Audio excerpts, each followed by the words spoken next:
মাজত উপস্থিত থকা অসম চৰকাৰৰ সন্মানীয় মন্ত্ৰী পীযুষ হাজৰিকা ডাঙৰীয়া,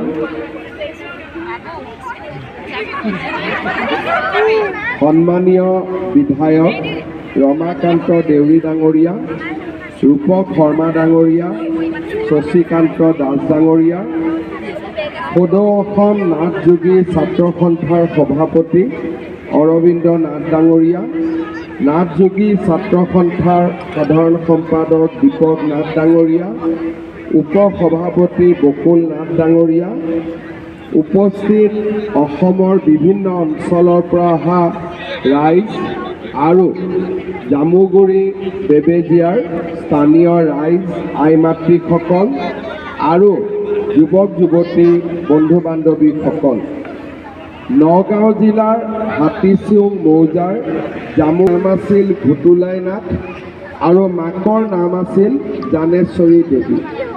জামুগুৰিতে মনবৰ নাথে প্ৰাথমিক শিক্ষা গ্ৰহণ কৰিছিল। মনবৰ নাথৰ পৰিয়ালটো এসময়ত কৃষি কাৰ্যৰ বাবে জামুগুৰিৰ পৰা কন্দলি মৌজাৰ কচুপিত গাঁৱলৈ উঠি যায়। জামুগুৰিত থাকোঁতে কংগ্ৰেছৰ ভলেণ্টিয়াৰ হিচাপে ভাৰতৰ স্বাধীনতা আন্দোলনত মনবৰ নাথে যোগদান কৰিছিল।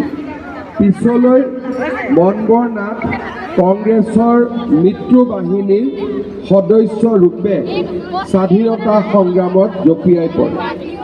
1942 চনৰ 20 ছেপ্টেম্বৰৰ দিনা কংগ্ৰেছ দলৰ সিদ্ধান্ত অনুসৰি সাম্ৰাজ্যবাদী ইংৰাজৰ কোড স্বৰূপ পুলিচ থানাসমূহত তিৰংগ পতাকা পুলিচৰ গুলীত 26 বছৰীয়া মনবৰ নাথ থিতাতে ঢলি পৰে আৰু খন্তেক পিছতে মৃত্যুক আঁকোৱালি লয়।